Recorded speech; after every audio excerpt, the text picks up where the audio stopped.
Welcome to the Chamber. Today we are here to interview Mr. Wes Williams. He's the owner of Burger IM. We're here at his establishment, which was vandalized during the George Floyd protests. He managed to turn that one negative incident into a waterfall and cascade of positivity. So let's see how forgiveness played a role.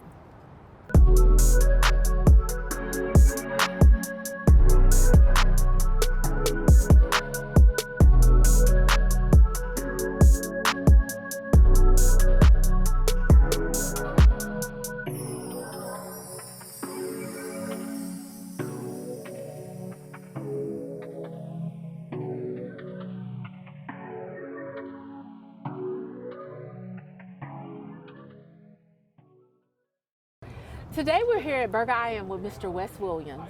And I just want to go back to that weekend of May 29th and why we're here. I saw a headline in the paper that said, "I can't be mad." Correct. And that was in response to what? Take us back to that day. So that was in response to my windows being vandalized due to the protests that took place that evening in regards to the uncalled for death of George Floyd. And so, like I said, that night, I took a small little setback for what it's worth. My two front windows had got busted out. So you're notified that you've been vandalized. Right. So how it all the night panned out. I closed down early, probably around 9 p.m. and I had left the restaurant and went and got something to eat. And then, I started getting word that the people are protesting downtown. And just, being my business, I went ahead and I came back to check on everything, make sure everything was good. And so that was probably around midnight and everything was fine. Like the West End was quiet, it was dead. There wasn't no traffic or anything going on down here. So then I left, went to my apartment because I stayed right in the area and actually came back at 2 a.m. Everything was fine. Everything was good, quiet. So I said, okay, well, the night is over for what it's worth. And went ahead and went back home. And I just so happened to check my phone at 3 a.m. And then that's when I got a text from a former employee. And he said, hey, your two front windows, I think they got you. You need to get down here. And so immediately after he texted me, the property management, they called and said the exact same thing. They said, hey, your front two windows been vandalized. You need to come down and check on your property. So I went ahead, jumped in the car, came on back down, and my front two windows had got But shattered. your immediate reaction was, I guess since you might have been expecting it, but what was your immediate reaction when you're hearing that your two front windows have been vandalized? For me, it's business. And sometimes business happens. And so if you understand the dynamics of a protest and how it shifts to a riot, and you understand the dynamics of our culture and the things that we've gone through, then this type of stuff doesn't rattle you. So we look at it from the cultural aspect, and then we look at it from the business aspect. From the cultural aspect, when you don't listen to our cries, then we're forced in a position to make you listen to our cries. And we've seen this over and over. Me originally being from Detroit, we can go back to the riots in Detroit, and I think that was in '69, if I'm correct on the year. But when you're in a position to where, your cries and your wants and your desires in regards to, how you're treated and how your culture is treated and individuals that look like you, they go unheard, you're forced into a situation to where now I have to really get your attention. And sometimes these are the casualties of war. That happens, so I get that. I understand the dynamics of our culture and what we've been through. So that organic response, it was just, in my mind, I figured a lot of people would think the exact same way that I did. It is what it is. You know that this is a turning point that can happen when there's a protest. We've seen this over and over. Now, on the business aspect, yeah, that's business. That's a luxury tax when you do a certain level of business, when you do a certain quality level of business. And if a broken glass or maybe some pipes bursting, if that rattles you, then this isn't the world for you, because I'm a strong believer in regards to your net worth is your network. And so when you do good business and you have a great reputation and good energy, people start to speak on your name in circles that you're unaware of.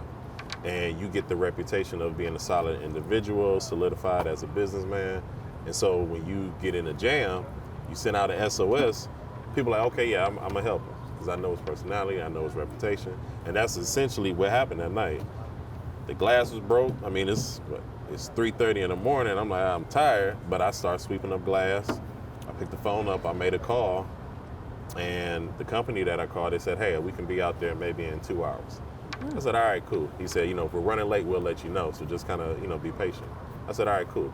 So I get off the phone. I'm still sweeping, and I had that picture taken of me, just kind of holding the box in the front, just saying, hey, if you see broken glass or worst case scenario, they don't make it out. And I just have to put the temporary wood up there. I'm still open tomorrow. Please come out, buy some burgers, have a drink, And that was just, letting the people know that, hey, I'm okay, So let's fast forward to the feel-good part of the story. One of my Right. favorite. So I'm reading this story, and we get to this warm and fuzzy moment. You decide, no matter what, I'm still open. Yeah. I'm going to persevere. I'm gonna keep going. Right. And you get here the next morning, and there is Yeah. a line Yeah, it was a line. wrapped around the building. It was a Now, block party line. It was, Yes. Yeah, it was a lot of people. you Yeah. can't tell me that doesn't make you feel good. It felt extremely good. I was humbled. And really the main thing, and like I tell a lot of people, sometimes, your words or your views on the situation or just what you think, sometimes it falls on deaf ears. And it's not that people don't want to listen. It's just, we all have things going on in our lives. And sometimes just your words don't resonate with individuals. But when I shot that post out and I went to sleep and I woke up and my phone was jumping off the dresser, it had been reshared. I think at that moment, within that couple hours, like 4,000 times. Wow. That was my first experience with something like that. Oh, wow. And so then I started real quick reading the comments, and people were like, yeah, he gets it. Like they read the post, they digested it, and it was like, this is a genuine response. Like, this isn't cookie cutter, this isn't, for clout or anything. Like, when I saw that, people were really gravitating towards that response, that was cool. You know what I'm saying? Because then it's like, your words actually do mean something. They actually do set a stone or set a place in people's hearts when you say something that's genuine. And so, of course, my manager hit me and she said, hey, you need to get down here quick. I get dressed, I come down. Yeah, it was a line down the block.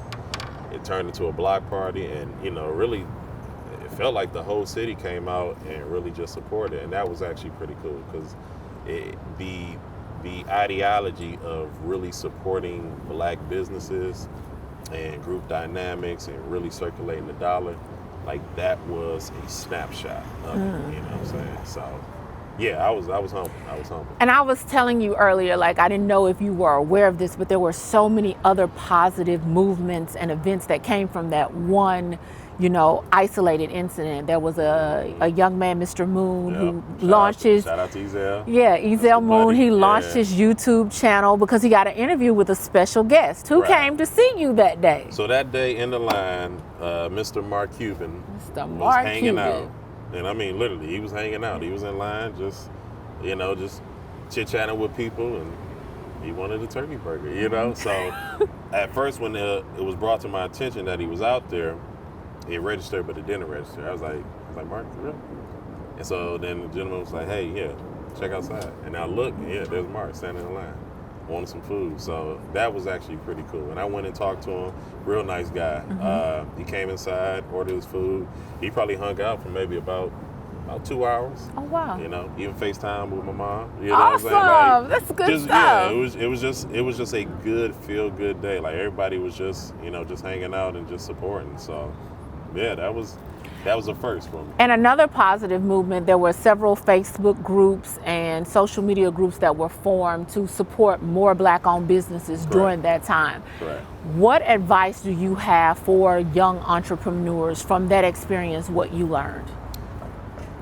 The advice that I would give, well, in general, when it comes to, kind of going after your dreams and starting a business, it's going to get to a point to where you're going to have to just jump out the window with the parachute in your hand and figure it out on a free fall, because a lot of times, we have, things that we want to do, we have ideas, and, it's fear. You've never done it before, so you kind of jinx yourself and you kind of pull your own self back. But, when it comes to money and when it comes to starting a business, you got to look at things a lot differently. And it's going to get to a point to where either you're going to do it or you're not going to do it. So, don't jinx yourself.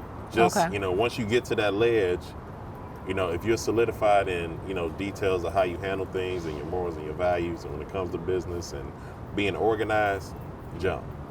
It's not that bad. I mean, it's a humbling that's your experience. advice. It's just tell them to jump. Grab your parachute and jump. Because like I said, after a while, you'll look up, because time does go fast. I mean, I'm coming up on my first year. Oh, wow.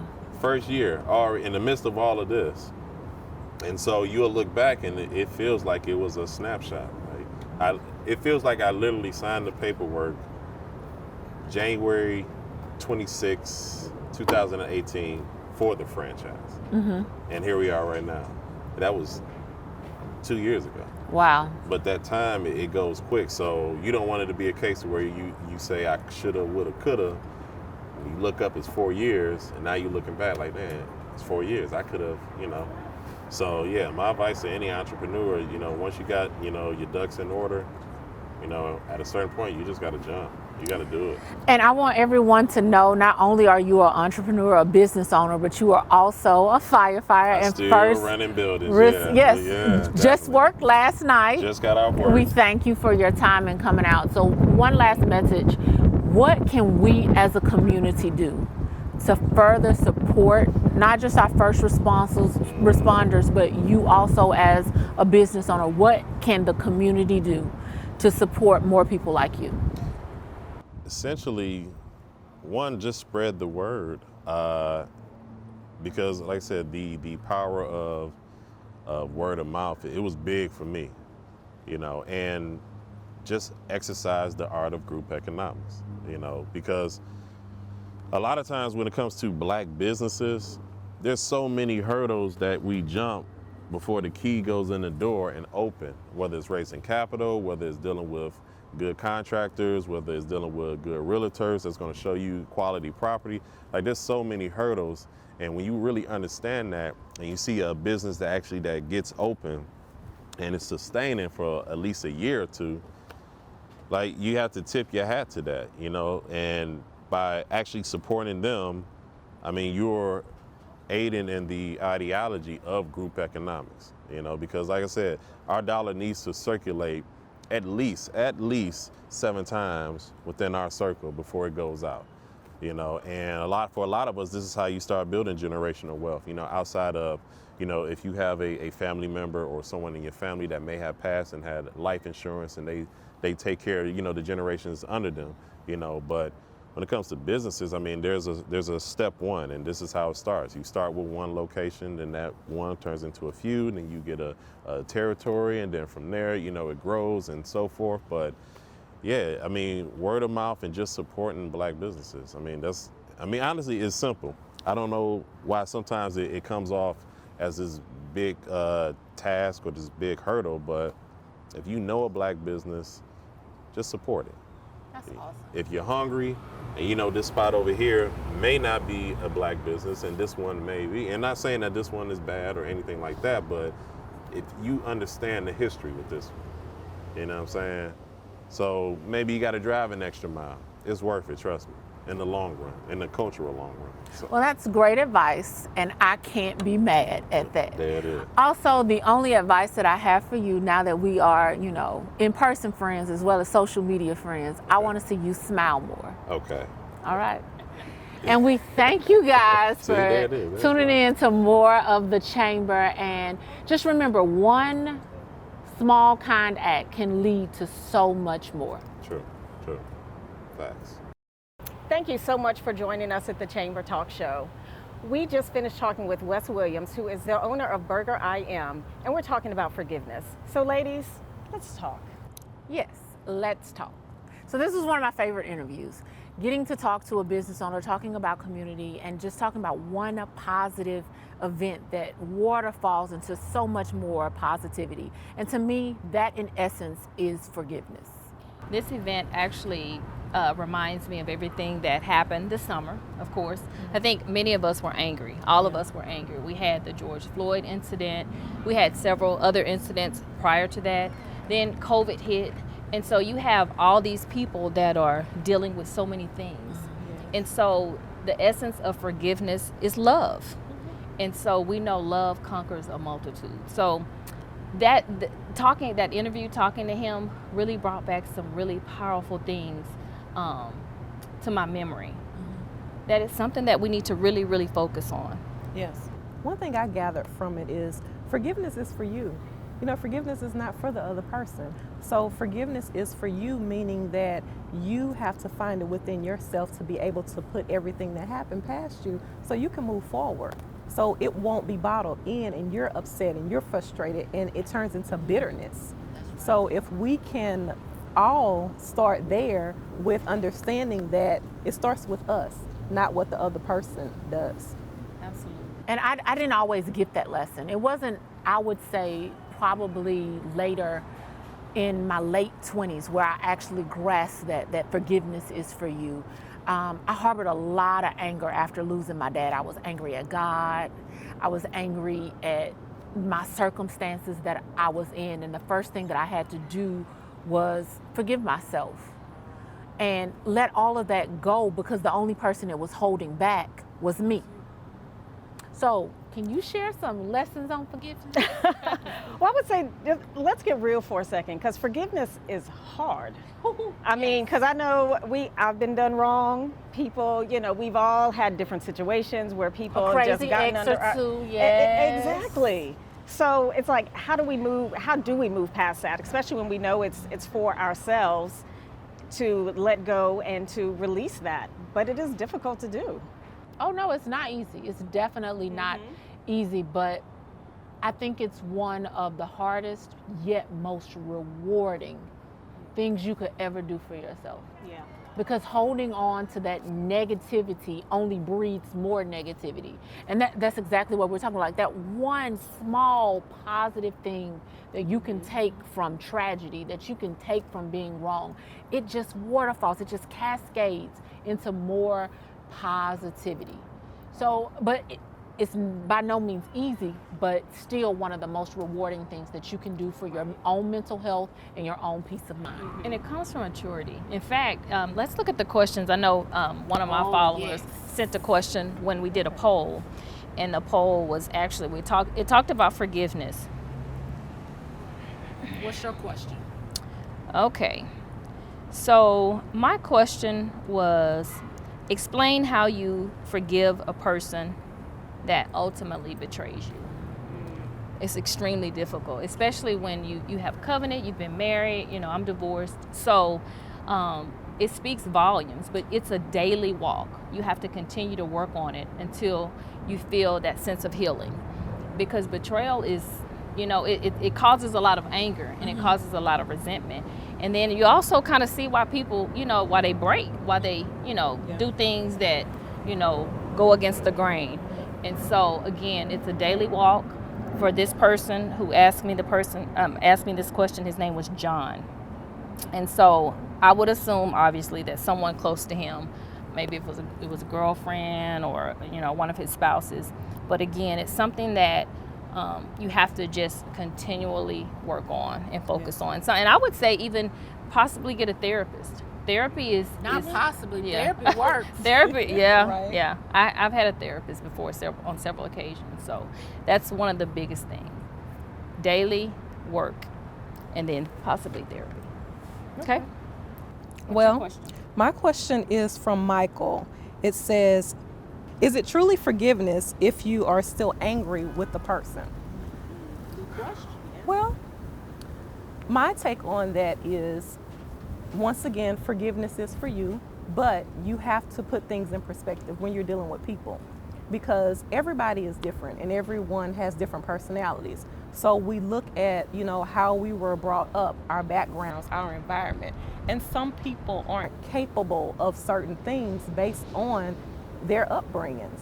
You know, so if you understand that early on, that maybe this person, whoever has wronged me, they're not in the mind frame, because everybody can change and people can learn how to overcome things that they've went through. But if that's someone who may have struggled in the past with a lot of different issues, let me meet them where they are as a person. I like that. So if I can meet them where they are, then I can't hold how they are and their upbringing and what happened to them against them. I have to forgive for me. I love that. So it goes back to growth, and it's a daily walk. You know, it's a constant working on yourself and speaking to yourself. Positive affirmations, like you talked about earlier. Yes. Well, let's see what Melissa has to say. So, how do you forgive a family member who has sexually violated you? Yeah, that's a tough one. But being a psychologist, I deal with sexual trauma a lot. Unfortunately, it is really common. And it is so traumatic to our soul that it is something that I would definitely recommend getting a therapist to help you walk through that journey, because it is something that you have to really acknowledge the emotion, acknowledge the trauma, the hurt, and be able to release that in a way and work through the process of that with a professional person, because there's so many layers to it, and there's a lot of shame and guilt around being sexually violated. So it is a process. It is possible to forgive, but just know that that can be a very long journey. Wow. So I'm going to take the last question from Charles, and it says, how do we cope with and forgive a society that's gunning down Black men and Black boys?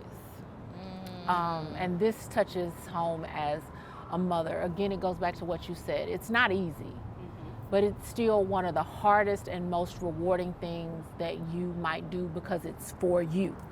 It's not for the other person that you might feel is persecuting you. It's for you. And you have to do it, because that's a weight that can hold you back. When I tell the young people that I'm mentoring, my goal when I started this journey was never to be the best Black doctor. I wanted to be the best doctor that I could be for all of my patients, no matter what they looked like. But I do get a joy in taking care of people that look like me.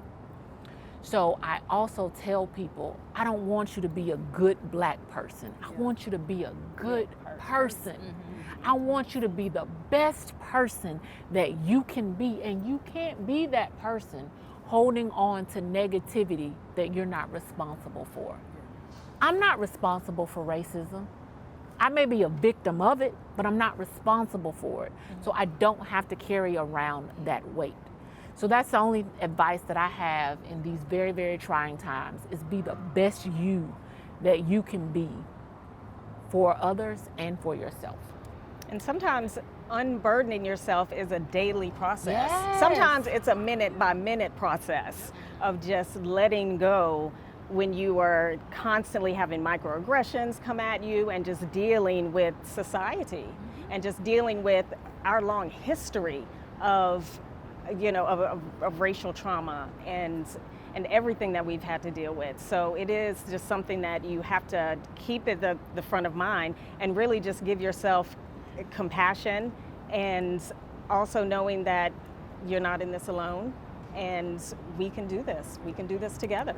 And you were talking about affirmations. She just reminded me of mine. So my daily affirmation when I wake up is give yourself grace. Give yourself grace. You grant grace. We ask for grace from God. We grant grace to other people, but give yourself grace. Give yourself enough room to be slightly flawed. Give yourself grace. I love that. And what Tamara said earlier today, breathe. Just breathe. Just breathe. Always got to breathe. That helps. I love it. I love it. It's life-giving. I think this is a good place to close it out. We want to thank Mr. Wes Williams for being our guest here on The Chamber. We want to thank these wonderful doctors for sharing their stories, their advice, and their wisdom. Tune in next time to The Chamber. What Wes showed us today in his interview is that forgiveness is for you, not the other person. So as long as you maintain who you are as a person and stay positive, you will always have someone to come to your rescue, like he did in his case, with helping recovering the damage from his building. Thank you again for tuning in to The Chamber. Love is patient, love is kind. Love protects, love hopes, love trusts, love preserves until the end of time. Love never fails, love never falls. Love is victorious, love conquers all. Where love is, there's forgiving and forgetting, honoring and respecting, mending and molding, uplifting and upholding. Where love is, temptation is passing. Where love is everlasting. Everlasting love, love lasting forever. Never giving up on love, because love will keep us together. In our hearts, love will forever stay. Love cannot be faded or washed away. Love is eternity, indefinitely living in you and me. Love is not easily broken. Love is bold and clear to see. Yet love is blind, not discriminating. Love teaches us to love all our enemies. Love covers all wrongs. It's the defeat to hate. For God is love, and love is great. Greater is he that is in me. That's love, the greatest of them all. The first fruit of the Spirit to be called. Love is the fulfillment of the laws, perfectly polished with no flaws. Love does not lie, steal, or cheat. Yet love is filled with trust, giving, and honesty. Love is sincere. Love does not harm. Love is real, unlike its pretense charm. Bear with one another in love. Love your neighbor as you love yourself. Husband, love your wives. Wives, love your husbands, coveting no one else. There's no greater love than he who laid down his life for a friend. And what a friend we have in Jesus. A friend who loves all the time, now until the end. That's love. Love is.